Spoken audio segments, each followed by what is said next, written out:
Hi there. I don't normally do crossover reviews of other franchises on my channel, but this is my review podcast for Dune Part 2 by director Denis Villeneuve. I tried covering when the first part came out, but I was so busy with other stuff dealing with Game of Thrones related things, I can't handle that workload, and technically they're part of the same clade because they have the same parent company, Warner Discovery. So, alongside House of the Dragon on Max, you have Dune projects on Max, and they want to have a Dune spin-off TV show, a prequel thing. That's all on there. But what were my thoughts on it, and why didn't I cover the first one more to begin with? I felt the first movie was perfect, and there was nothing I could really add to it to pick it apart. I mean, I could point out, oh, these are things in the books, but other channels are already in place to do that so well. Really love Secrets of Dune. Great channel. I've talked with a few times through text, and I would direct you to their video breakdowns. I'll link it on through investigative stuff of, oh, these are deleted scenes we know they filmed but which were cut for time and pacing. Still, I felt the first movie was pretty much perfect. Why am I making this now? Because Dune Part 2 is going to come out on digital release this week.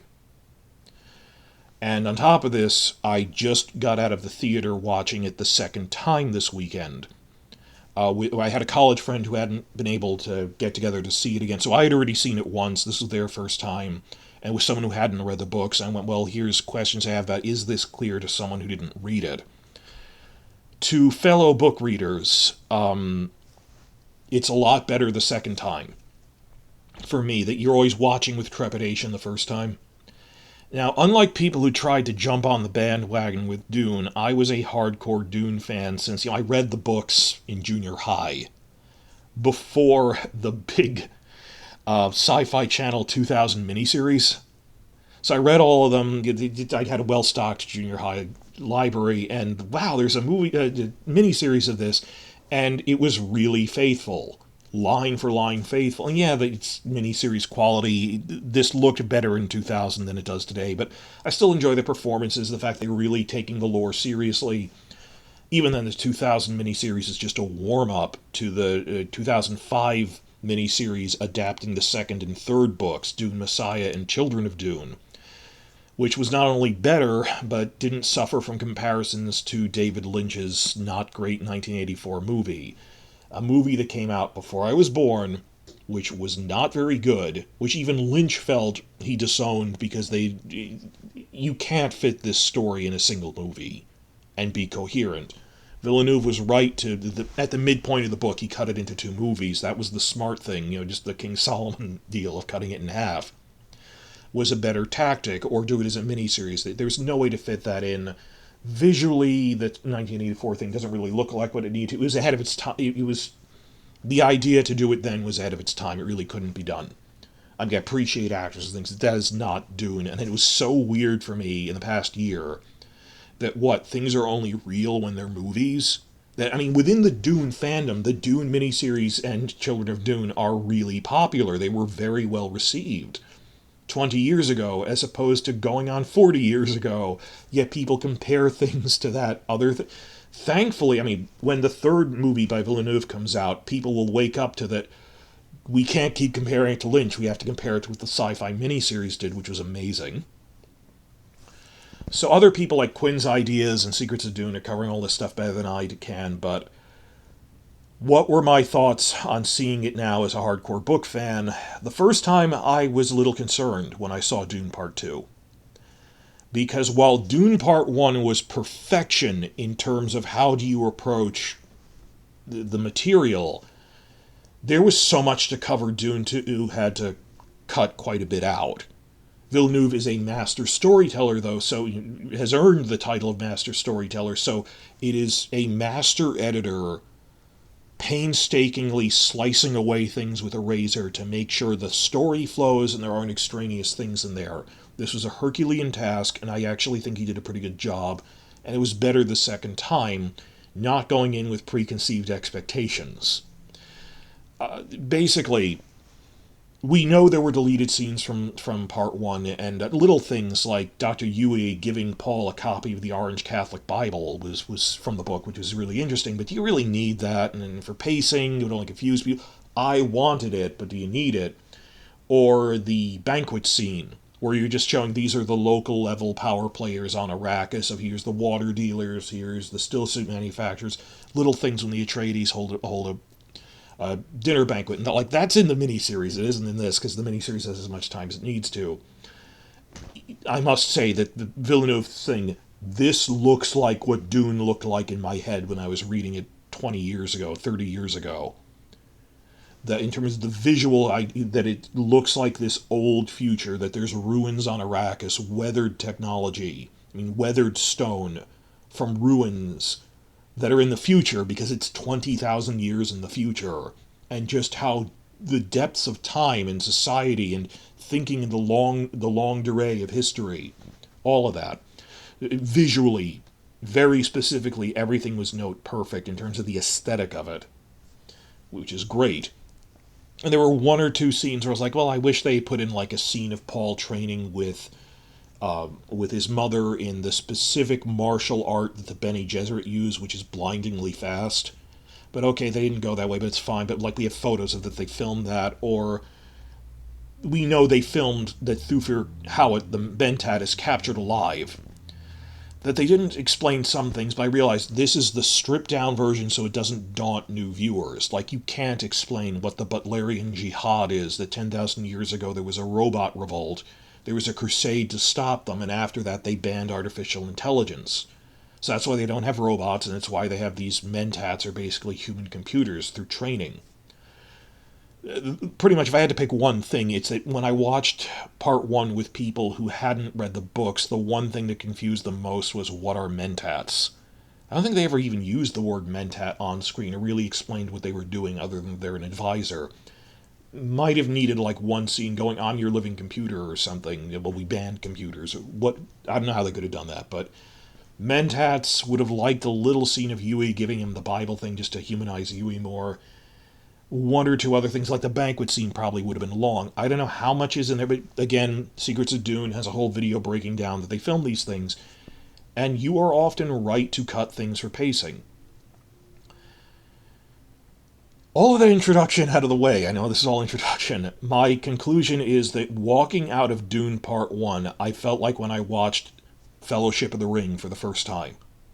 And that is a very high bar for me.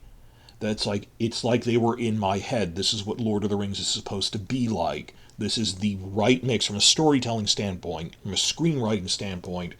This is just the right amount of exposition. Because the books go on for a long time, and certain things like the Council of Elrond chapter is the longest in the entire thing because it's exposition, but you can do that in a book, you can't do that in a movie. And there's always that danger of giving too much exposition that's needlessly bogging down the narrative.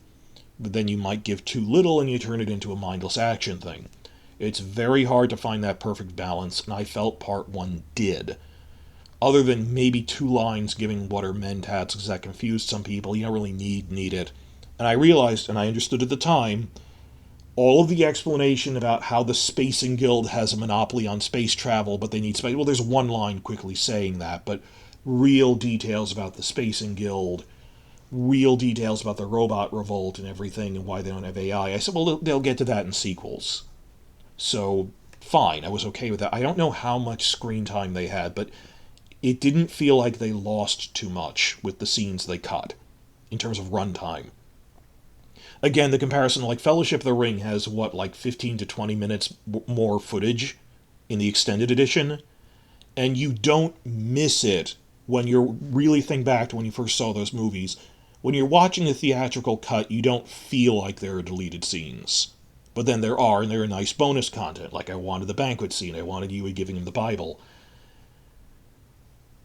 Part 2, in contrast, felt like watching Return of the King theatrical cut.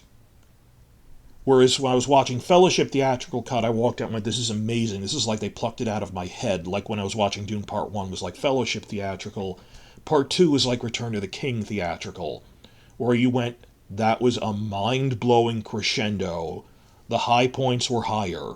Like, the Battle of the Pelennor Fields pretty much the same theatrical and extended in terms of just the major beats of it, like the Witch King, the Oliphant Charge, and it's great, but just watching theatrical cut Return of the King, you can tell there are deleted scenes.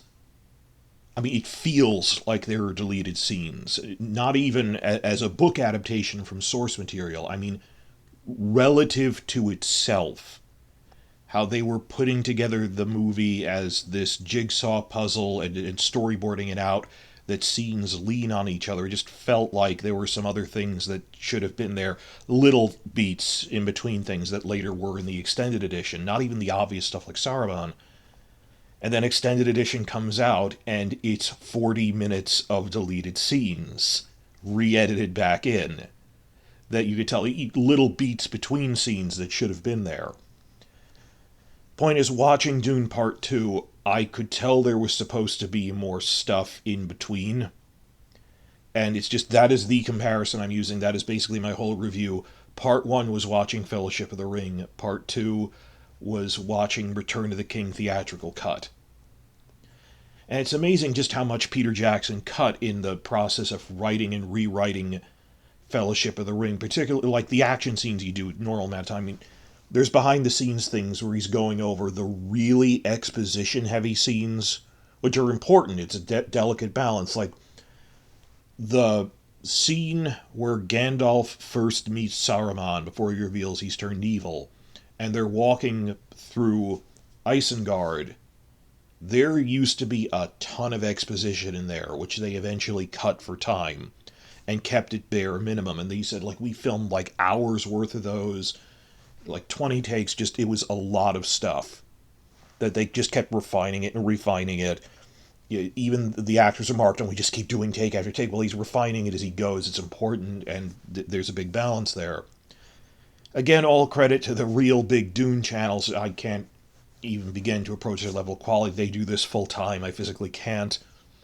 Like Secrets of Dune and others, that they have found out how long the extra running time is. I don't know how this number came about, but it's pretty widely circulated that there are 29 minutes worth of deleted scenes for Dune Part 2.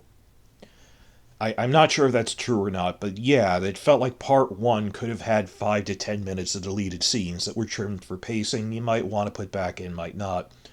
Part 2, 29 minutes. And the biggest thing is the Corinos. House Corino, the Imperial family, noticeably isn't in that much. I mean, I remember seeing Quinn's ideas, Quinn Howard, his first time viewing in theaters, his first post-viewing review right after getting back, he was raving about how great it was, and he said, the only thing I could maybe think as a negative is the Corinos weren't in as much as I would like. And I agree, and I'm not saying anything earth-shattering here. This review is purely for my own current subscribers. If you wanted to hear my opinion on Dune, I don't think this is going to get me to expand into getting Dune subscribers. Just if you wanted to hear my opinion on this, because it's a really big, the movie of the winter season and spring, going into that because it stayed in theaters. That generally I've seen a pretty wide, uniform consensus among Dune book fans about Dune Part 2. I've even seen the memes making fun of this, that the people who didn't read the books were blown away. And uniformly, book readers were a little concerned at first that they cut a lot out. And then came around to, we understand you had to trim things. I don't see a polarization, just, we understand you had to trim things, but widely you underused the Emperor. Because he cast Christopher Walken and everything. And that's a whole other thing, that I'm comparing this to the miniseries, which expanded the Corinos. The book didn't use the Corinos that much. It's not that they cut out scenes the Emperor is in, because of the framing device that they use, that Irulan has a book quote from Irulan starts many of the chapters, or talks about things the Emperor did out of sequence. He appears pretty physically on Arrakis, pretty much as he did in the book, but I thought we were going to get a lot more scenes on Kaitane, the Imperial throne world. and stuff with the Imperial Court, and again, Secrets of Dune and everyone else, we are pretty damn sure that the Emperor's mentat, his consigliere, Hasamir Fenring, was in those deleted scenes, and it was a lot more of them discussing things. Now, I've seen interviews where Denis Villeneuve said that the core plots he was going with were the Fremen, the Harkonnens, and the Bene Gesserit. So Irulan is still in a decent amount in her capacity as a Bene Gesserit acolyte to Reverend Mother Mohayim. So because of it's like a Venn diagram, but in her capacity as a Bene Gesserit adept, we got a decent amount of Irulan relative to screen time, but I really liked how the miniseries handled Irulan, and recognizing a film couldn't do this, where they invented scenes of Irulan coming to the dinner banquet on Arrakis, which she didn't in the book, just to give her more to do as her imperial representative, or inventing scenes of her reacting to the destruction of the Atreides when she first hears about it and the Emperor, and she's really upset.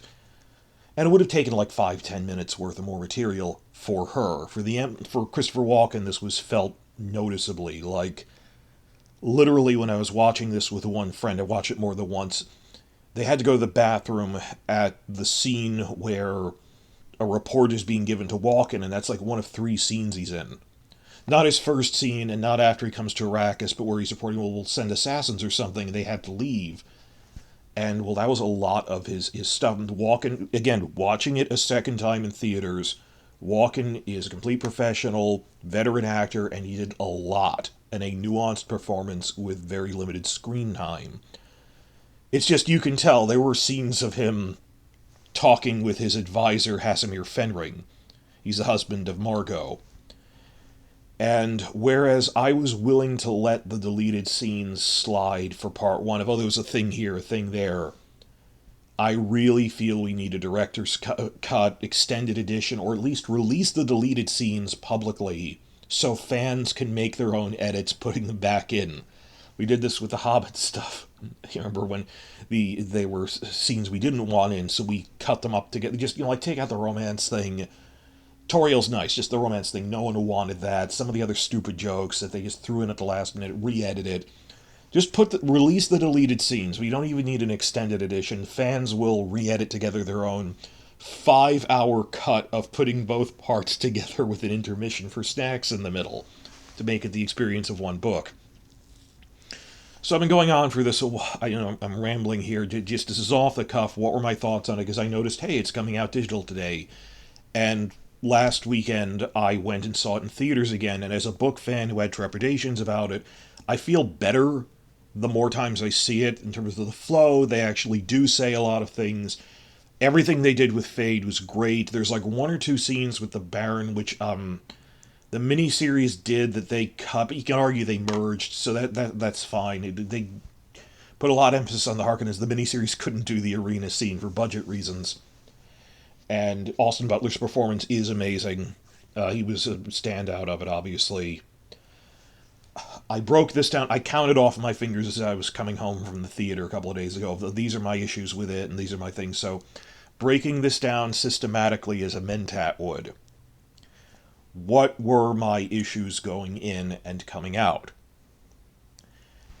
Well, the big thing is, very specifically, I really talked myself up, as I said, that, oh, they took all the exposition about the Butlerian Jihad, and because it totally reshaped human society, that it was such a trauma on a generational scale that they banned artificial intelligence, that they have to use spice to navigate between the stars because they don't have navigation computers, that it led to the birth of the Bene Gesserit and all these schools of improving human capacity.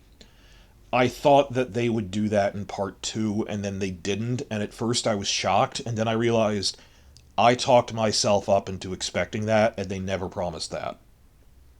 All the heavy backstory stuff they'll do in part 2, and they could do it in part 3, they probably should do it in part 3. Just walking out, I realized, this is, in terms of story arcs, this is the action arc. Out of all the Dune books, this is the war story.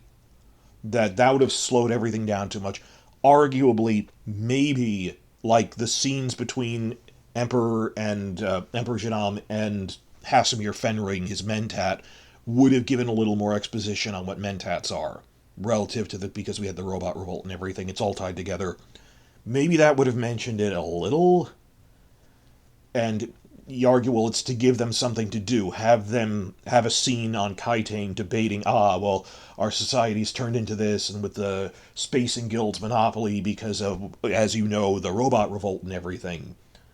Maybe that's what's in the deleted scenes, maybe not. I'll be interesting in the coming year as Secrets of Dune and others try to suss out, did they even attempt that? But even if they didn't attempt that in the deleted scenes, like, I can see argument, maybe we should explain the Spacing Guild when we see a guild navigator on screen in part 3, corresponding to Dune Messiah.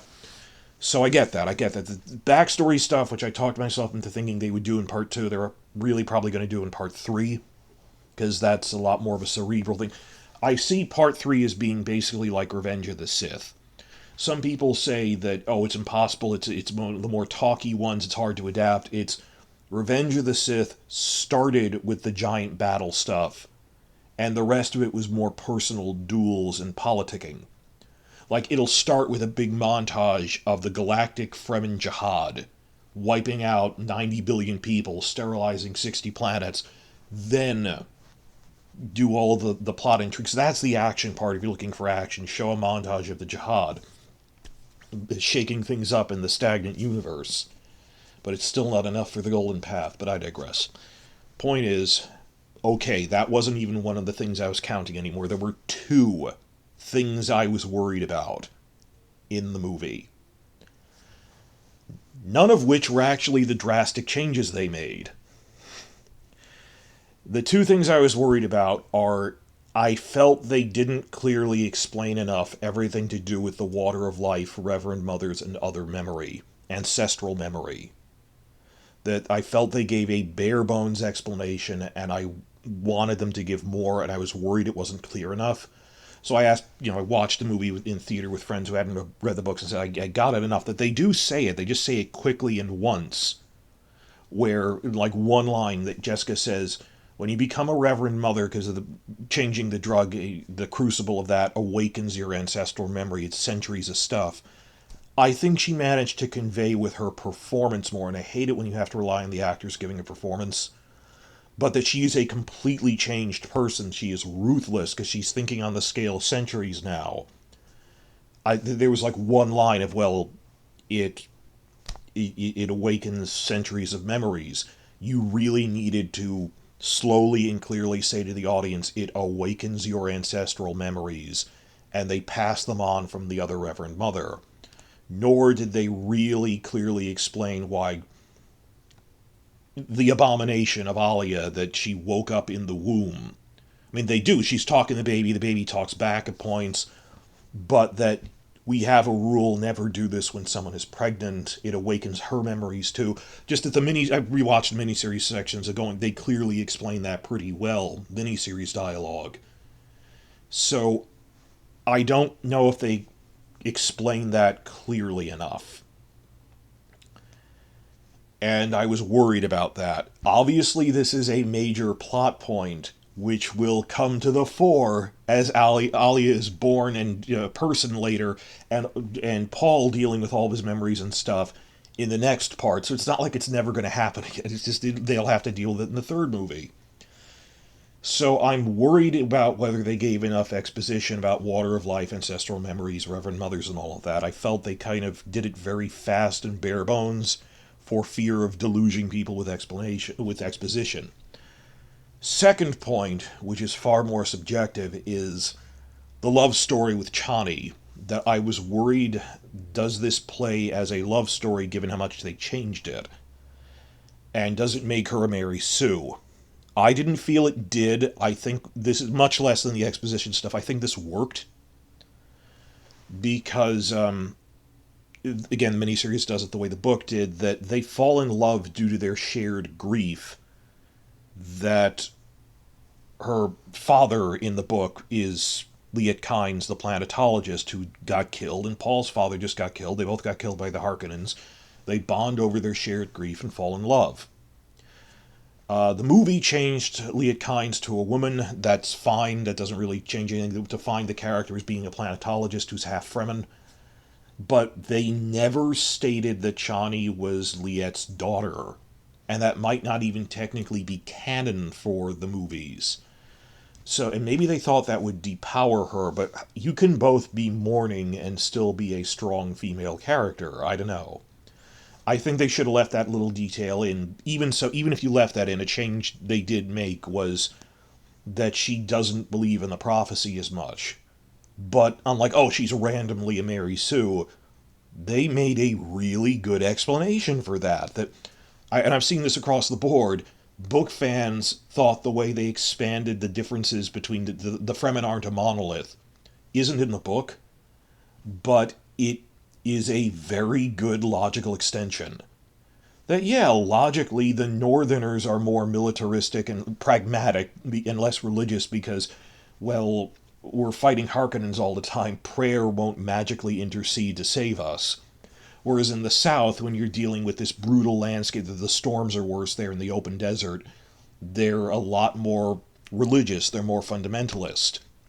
The North less so. That the Northerners are more impressed with Paul being a good fighter is enough that's what impresses her. Isn't She doesn't tell her other friends in the first 5 minutes, hey, don't taunt him, he might be the one.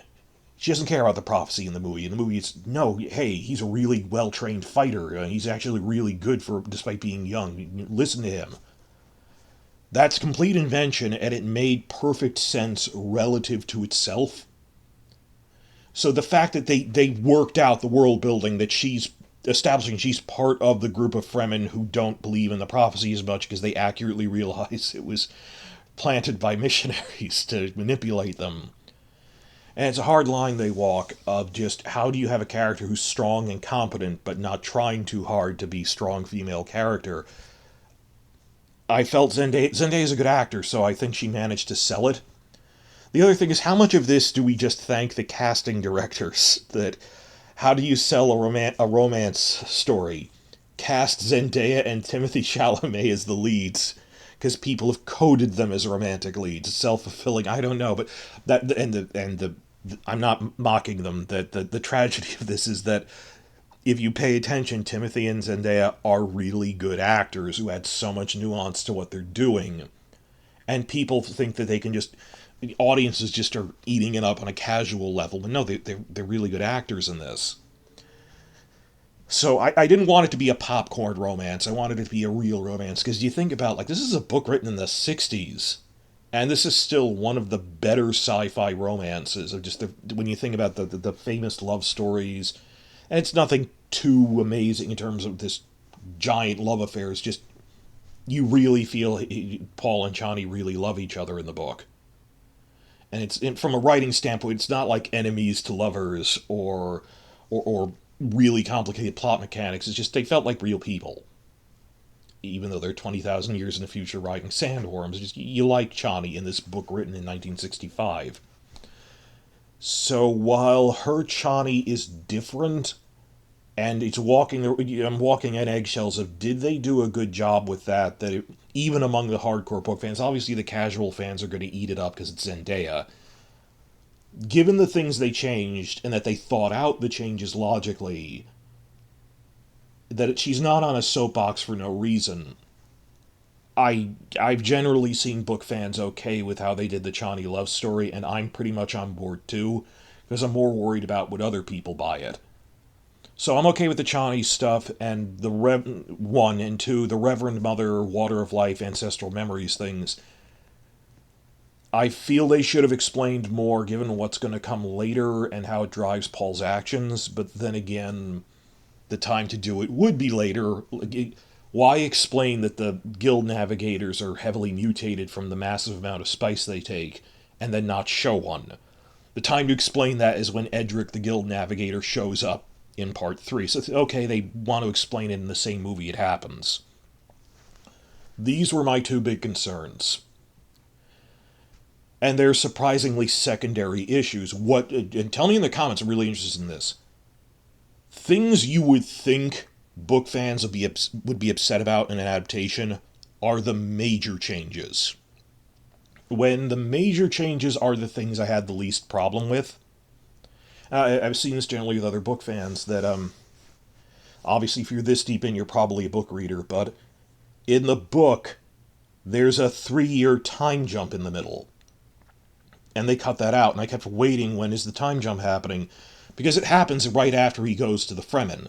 We thought, oh, that's the middle of the book, the 3-year time jump, that's a sensible point to stop. But I kept thinking, oh, they'll show him arriving and then do a time jump 3 years later, like in the first 5 minutes. That didn't happen. Oh, okay, it's coming an hour from now. That just, you see from Jessica's pregnancy that from the time she's like a month pregnant to 9 months pregnant, the whole thing happens within 8 months or so.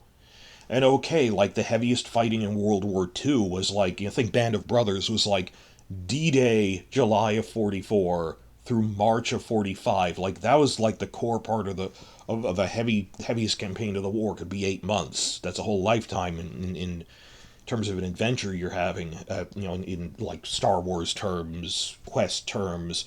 I mean, Lord of the Rings happens within a single year. Because they spent a lot of time in Lothlorien. But the point is,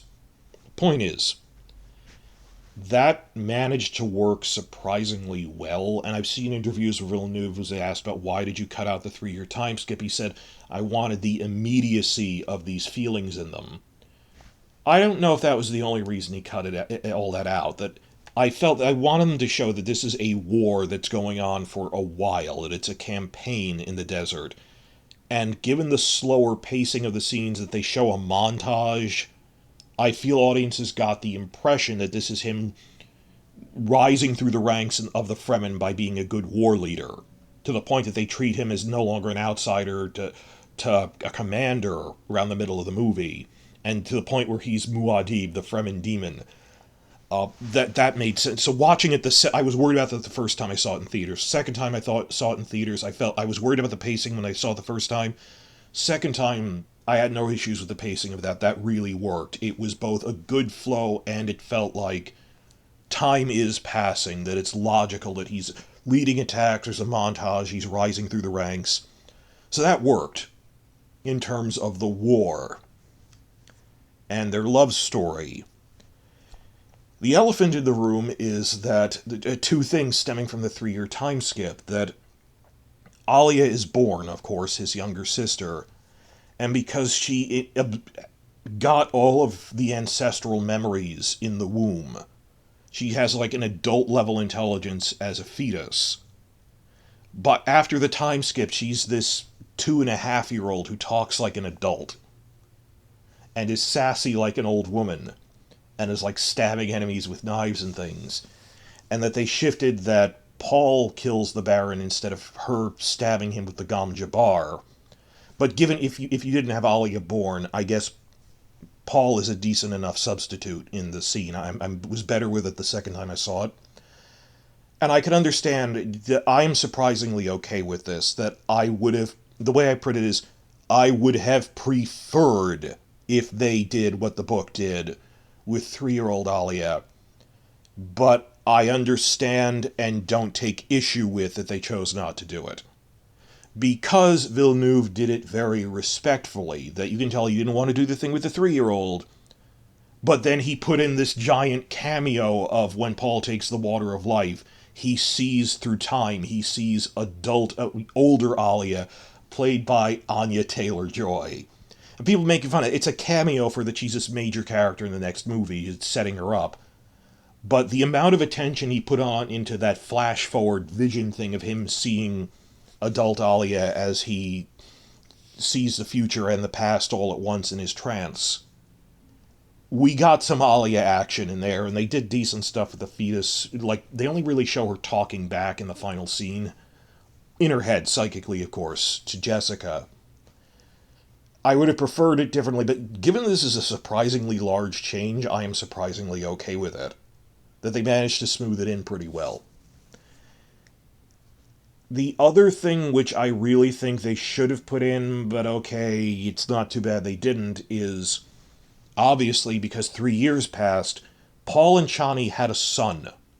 This 2-year-old son, well, he's a baby, toddler, and he named him Leto.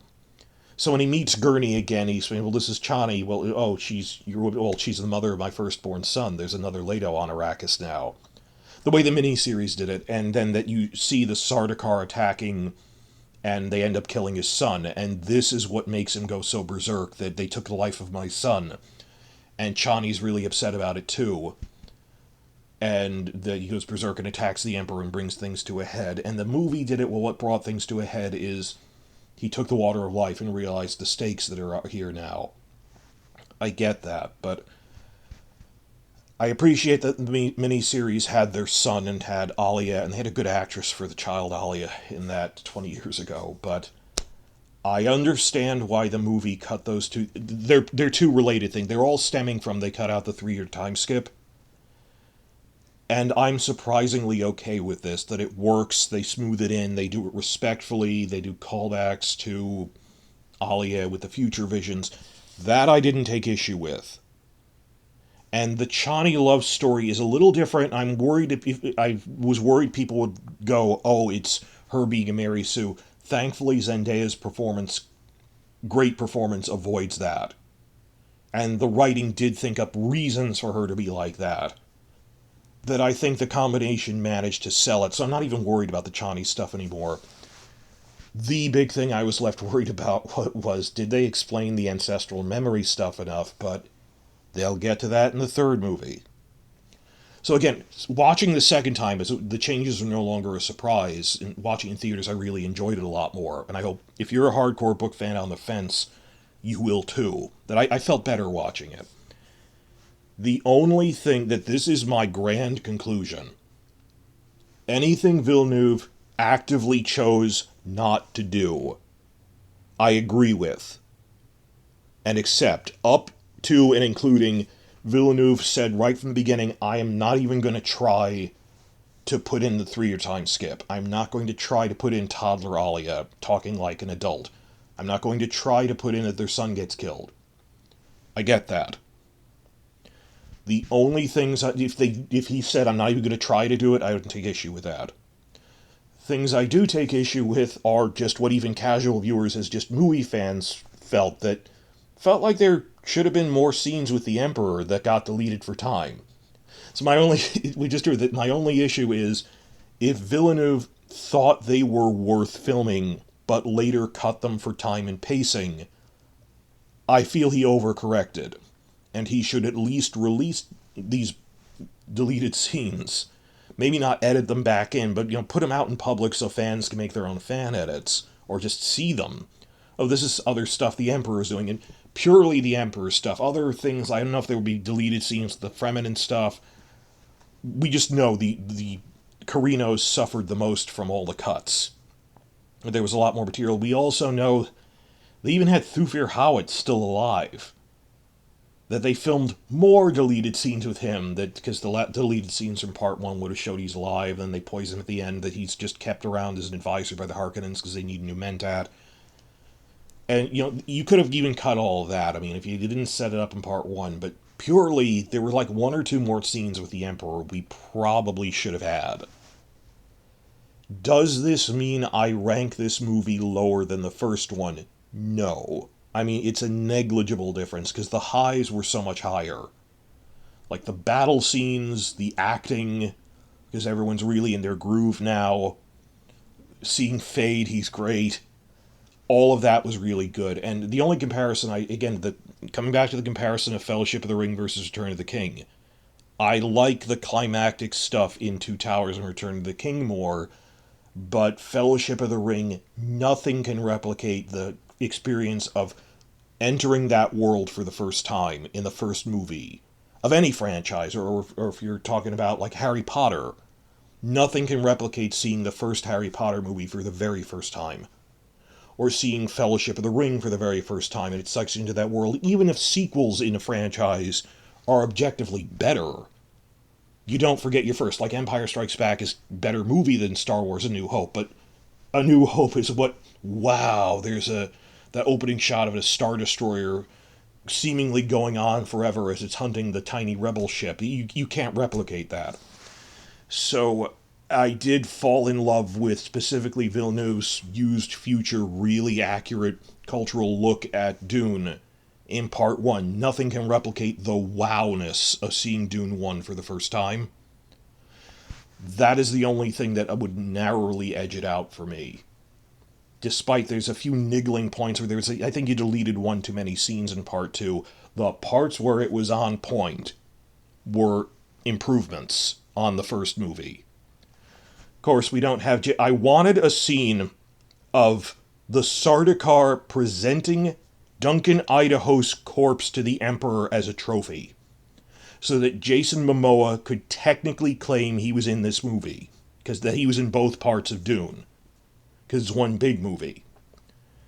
Playing his own corpse, because in the books it does say that happened. I'm not making that up. That the Sardaukar were so impressed that one Sardaukar is worth 12 regular Legion soldiers of the Great Houses, and he killed 19 Sardaukar in his last stand. That one Sardaukar super soldier is worth a dozen men, and he killed 19 in his last stand. They go, let's present his corpse to the Emperor as a trophy.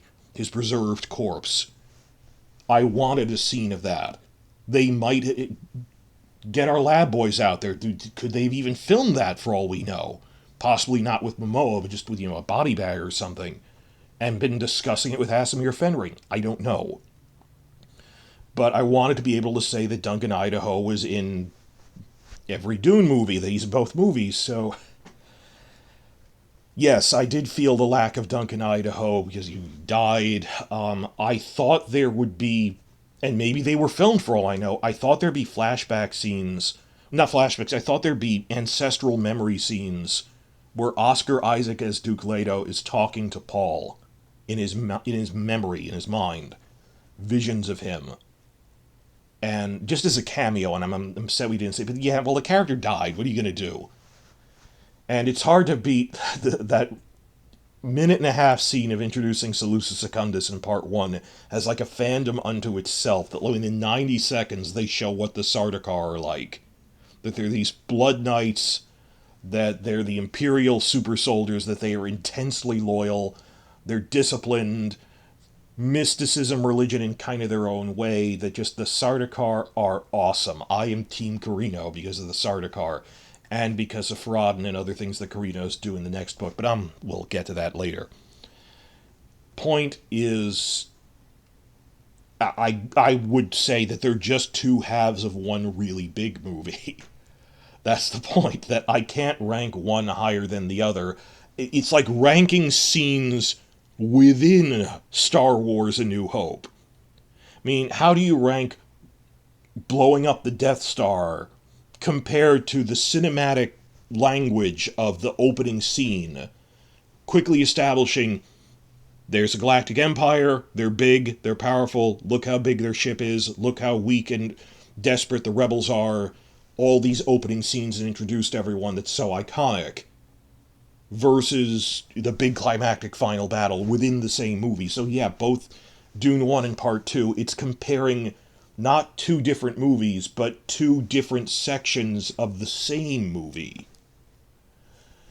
And with everything going on. So that basically, I hope you appreciated this podcast rant.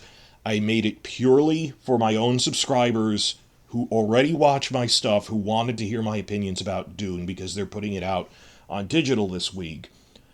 Like most Dune fans, I really liked it. It's just now first one I was like, oh, I wish I had a deleted scene or two. Now it's, we really want you to release the deleted scenes. And I speak not a word of complaint about anything that they actively chose to cut or condense. Any of the other stuff is either that 3-year time skip wouldn't have worked, or we'll give that exposition in the next movie when it's more relevant about how ancestral memory works. But the things you chose to film, then cut purely for time and pacing, I'd like to see. With stuff with the Emperor, even acknowledging that pacing is a real part of movie making, and what if these things are entirely, this was cut purely for time. Like Return of the King Extended Edition, you can hardly say is paced like a regular movie experience, that it's supposed to flow for 4 hours. He said he edited it into 1 hour chunks at certain points. He never sat down and saw the whole thing start to finish. Still want it, but who knows? Villeneuve really doesn't believe in releasing deleted scenes and director's cuts, which is a shame, but the point of this video is me, even I, an arrogant hardcore book fan, I have the same reaction as most of the other hardcore book fans, which is, this is a triumph, we love it, kind of would like to see you release a deleted scene or two over YouTube. Would be nice, or on a Blu-ray, just because we're hungry for more, and just there's so much more you could have fit in that we would have loved, but we trust him because he did so much else right. And I would rank it alongside Part 1. Don't make me choose. It's like choosing between my left hand and my right are both part of me. I can't... They're one movie. And it'll be interesting to move on. I really hope, my concluding thought here is, I really hope that they don't call the next movie Dune Messiah, that they call it Dune Part 3. Because now we have people who did not get the message. Even if Villeneuve tried to get the message across in this. This is Paul descending into darkness, that this is his Anakin Skywalker moment. That the friend that I watched the movie with the second time said, I honestly thought that the vision of the future he has in the first movie of the Holy War of the Jihad, I thought that was a dark alternate future that won't happen. Like you see alternate futures, visions of like Chani stabbing him or Jameis killing him, that then didn't happen. So they said, I thought that was just one dark possible future, and just, nope, that's what really happens. That was the real future. And that he has brought peace, freedom, justice, and security to his new empire, and just, you were the chosen one. That's coming, though, his you were the chosen one moment. With the stone burner and everything. You'll see that, but if you don't know what it is. And then all the other things that happen. I don't know if Villeneuve will come back for more than this. He said, I want to hand it off to other people if they want to do Children of Dune, but that's far away for now. A lot of time passed between when Dune first came out, and this is a 2-year wait. Maybe longer for the next thing, I don't know, but... And thankfully, the next one won't suffer from as many comparisons, but it's just... They need to emphasize that Paul's journey didn't end at becoming emperor. That some people like to pretend, oh yeah, well there's Dune Messiah over there, call it Dune Part 3 to emphasize this is his story arc. Because now we're going to have a bunch of people selling Paul Atreides action figures and custom Muad'Dib monuments and custom figures and posters, and it's going to turn into this whole religion of Paul Atreides, the cult of Paul Atreides, the meme of Paul Atreides, sanding down all of the themes, all of the things they meant to say, and turning just legions of mindless followers following the cult of the Paul Atreides action figure. This is not what was intended. And Dune Messiah exists because of that. Frank Herbert wanted to emphasize this is not this happy ending, and that he is going to lead this galactic jihad to convert the entire galaxy to worshipping him as God's prophet for cynical political reasons. And it's just, it need to call it Dune Part 3 to emphasize that this is his story arc and everything that comes after that. I kind of hope that they get James McAvoy back to play an older version of that other character who he was in the miniseries, but that's a whiles off, or voice it or something, but CGI. But I'm upset though that I'm coming off of the high of all of this Dune fandom stuff, that we got a movie and now we're going to get all the special features and commentary and pick apart all the extra info of what went into making the movie from like when it comes out on digital this week through the summer. But I'm feeling bad that, just we're coming down from the high of seeing Part 2, and now there's this long wait, and there's these other, it's going to be a while before the next movie, and we'll have fun through this summer picking apart the movie. And what's that thing that Paul says to Chani right before the time skip when he's having visions and he's crying. He's like, "Why are you giving water to? Are you giving water to the dead again?" And he's going, "I'm giving water to those who are not yet dead, because I know the people that are going to die in the coming thing. I am mourning now when we run out of things to talk about in Dune by this autumn, by this winter, that this is one point in time. We will never be doing this again. Like, seeing part one was a one-time event that will never come again. And I mourn the sun, I grieve it on its way as it passes through the sky."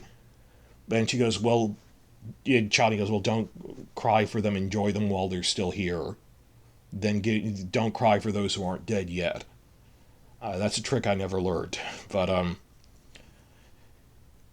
heady times. That this was an amazing cinematic achievement. This is the Star Wars of this decade. If only because the prequels were the other... That wasn't it. The prequels were a long time ago. I love the prequel trilogy. Just all the problems that the sequel trilogy had was a separate thing entirely. Just, this is the big sci-fi event of this. This isn't even compared to a Star Wars thing, because this is more of a cerebral cinematic thing. I'm surprised general audiences even like it. I'm rambling. It's just... Why can't all adaptations be this good? And what's going to come after this? I mean, how do we get people hyped up for Book 4? It's kind of cerebral, even though it's arguably one of the best pieces of writing Herbert did in terms of the writing quality. And it's just, how do you get people hyped about themes and social engineering? The miniseries did it really well. I've cried watching the end of Children of Dune, and you know what I'm talking about. And also the end of part 1 of Children of Dune. You know what I'm talking about.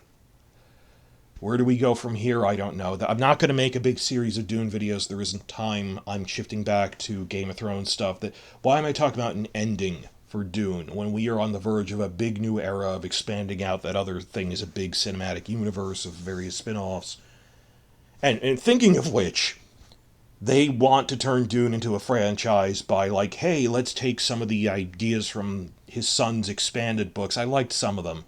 Well, the first ones, like the one on the robot revolt itself, the ones on the early, like House Atreides, House Arkin, and House Corino, the first dozen were really good. It's just any book series gets kind of slow 15 books into it. The last trilogy wasn't very good of spin-offs that he put out, was a little slow. I'm not saying he should never write one again, like, do better on the next one, okay? It's a bit of a creative slump. So try again. That's fine. I want him to make books about the scattering. Like the handful of references we get about in Hunters of Dune about what was going on in scattering space. I kind of want to see more of that. But that's getting ahead of ourselves and wouldn't tie into a movie now, would it? So, I have been mourning, slapping my forehead here, I am mourning we'll have nothing to talk about. I was talking about the movie. They're going to make a Dune spin-off prequel set in the aftermath of the Balerian Jihads. This is 10,000 years ago. It's sort of tying in with his books, with Brian Herbert's books, the spin-off ones. Good or bad, they will fuel the fandom and give us stuff to talk about, because Warner Discovery wants to focus things into franchises. They know the way to keep... They want to keep a fandom going, too, because an established fandom for a franchise is money. Franchises equal money. Ongoing franchises equal money for them, and an ongoing discussion and fandom for us. So, and I was on the fence about the Dune thing, and then just, they cast Polly Walker as a Bene Gesserit in it, for the lady from Rome, so they pulled me back in.